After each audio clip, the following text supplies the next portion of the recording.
여러분, 열처리 공장의 피눈물이라. 왜 피눈물을 흘릴까요? 여러분, 이거 한번 보세요.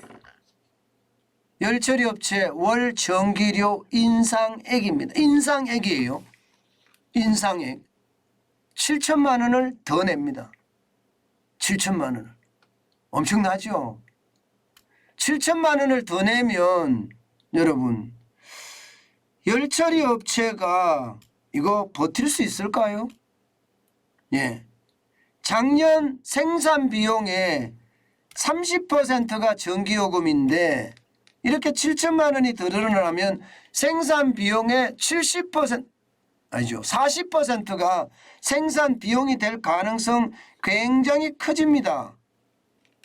그러니까 이게 중소기업들이나 뿌리산업에 종사하는 사람들, 특히 전기를 많이 쓰는 곳에서는요, 이거 감당할 수 없는 수준이 돼가고 있다.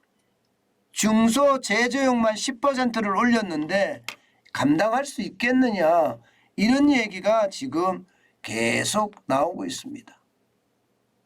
열처리 업체만 전기료가 이렇게 올라간 게 아니거든요. 주물공장은 1200만 원이나 올라갔습니다. 이게 더 늘어난 거예요. 더. 예. 열처리 업체는 정확히 말하면 7,500만 원까지 늘어난 것도 부지기수라고 이야기합니다. 그러면 이게 중소기업들이 버틸 수 있을까요? 한 달에 전기요금만 내는 게 말입니다. 이들이 내는 게 뭐 1억 원이 훨씬 넘죠. 적어도 1억 1,896만 원이 주물공장이라고 이야기하면요. 주물공장이라고 이야기하면 이게 열처리 업체는 이거보다가 훨씬 더 많습니다. 훨씬 더 많습니다. 그러면 그 충격을 감당할 수 있을까요? 저는 이게 감당하기가 쉽지 않다고 봐요. 안 그래도 말입니다. 문재인 정부가 기업을 적폐세력 삼아서 반기업 정서를 계속 조장을 했잖아요. 그러면서 최저임금 올리고요. 주 52시간제 단행하고요. 예. 이게 중대재해처벌법 만들고요. 상법 개정하고 기업을 그야말로 때려잡았습니다. 그런데 탈원전 그놈의 탈원전 때문에 지금 문재인 정부가 사라졌는데도 기업은 문재인 정부에 의해서 최악의 시나리오를 만들어가고 있다는 사실이에요. 전기요금이 이렇게까지 올라가면 과연 기업들이 버텨낼 수 있는지 거기에 대한 의문을 너도 나도 제기합니다. 보시는 것처럼 시멘트 업계는요. 전기요금이 25%까지 올라간다. 그러면 추가 가격 인상이 불가피하다 이렇게 이야기합니다. 시멘트 업계가 올린다고 하니까 이거 중소 쉽게 말하면 콘크리트 업체는 어떻게 하고 있습니까? 올리면 안 된다 하고 지금 오히려 막 파업하잖아요. 올리면 안 된다. 우리 다 죽는다. 그런데 안 올릴 수가 없는 게 현실이라고 이야기합니다. 안 올릴 수가 없는 게. 주물업체들도 생산비가 적어도 15% 이상 전기요금으로 나가기 때문에 직원 월급을 줄일 수밖에 없다. 아니면 직원을 줄일 수밖에 없다. 이렇게 이야기합니다. 게다가 섬유 염색 업체도 마찬가지입니다. 생산비 30%가 전기료 가스로인데 이게 오죽했으면 발전소 앞에 가서 시위라도 하고 싶은 심정이다. 이렇게 이야기할까요? 그 정도로 상황이 좋지 않다는 이야기입니다. 게다가 말입니다. 이 대기업도 만만치 않습니다. 대기업도. 대형 철강업체 같은 경우 말입니다. 지금 전기료가 엄청 올랐잖아요. 17.3%가 올랐습니다. 그러면 어떻게 될까요? 1,000억 이상 더 늘어납니다. 1,000억. 1,000억 이상 더 늘어나면 과연 버텨낼 수 있겠습니까?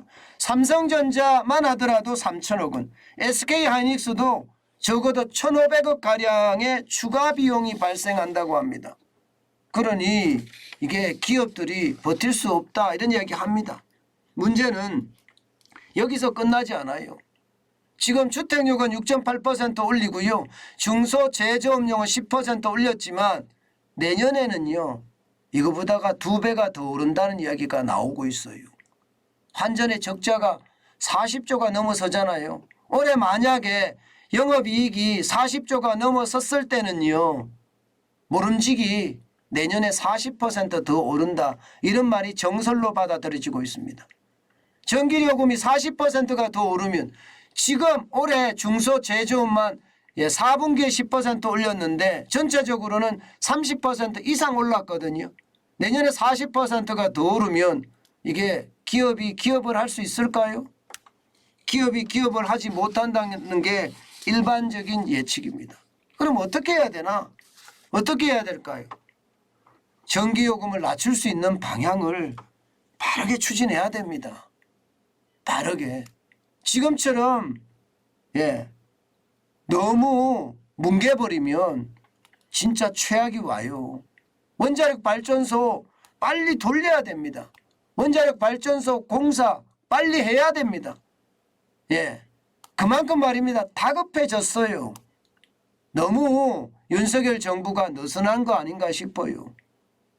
전기료 올리는데 여기에다가 여러분 정부는요. 전 세계에 나가서 자원 개발해야 됩니다. 가만히 앉아 있을 때가 아니에요. 빨리빨리 엉덩이를 빨리빨리 움직여야 됩니다.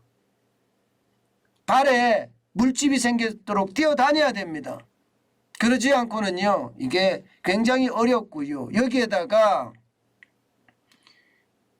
제가 절전 10% 국민운동 해야 된다고 말씀을 드렸잖아요. 절전 10% 국민운동이 그 어느 때보다 절실합니다. 지금 정부는요. 도대체 너무 위기의식이 없는 것 같아요. 그래서 답답해요. 제가 오죽했으면 일개 필부가 절전 10% 국민운동 합시다 이렇게 외쳤을까요? 지금 그게 전기요금을 낮출 수 있는 방법이기 때문입니다. 절전 10%만 하면요. 천연가스를 적어도 15조 원어치 덜 사와도 된다고 합니다. 15조 원어치. 15조 원어치 덜 사오면 어떻게 될까요? 그만큼 전기요금이 내려갈 수 있습니다. 여러분 우리가 할 수 있는 일은 그게 최선이에요. 정부는 자원개발은 엄청나게 움직여야 되고요. 원자력 발전의 비중은 최대한 빨리 높이고 나라가 살아갈 수 있게 저는 그렇게 추진해야 된다고 생각을 합니다. 너무 시간이 늦어지는 게 답답할 따름입니다.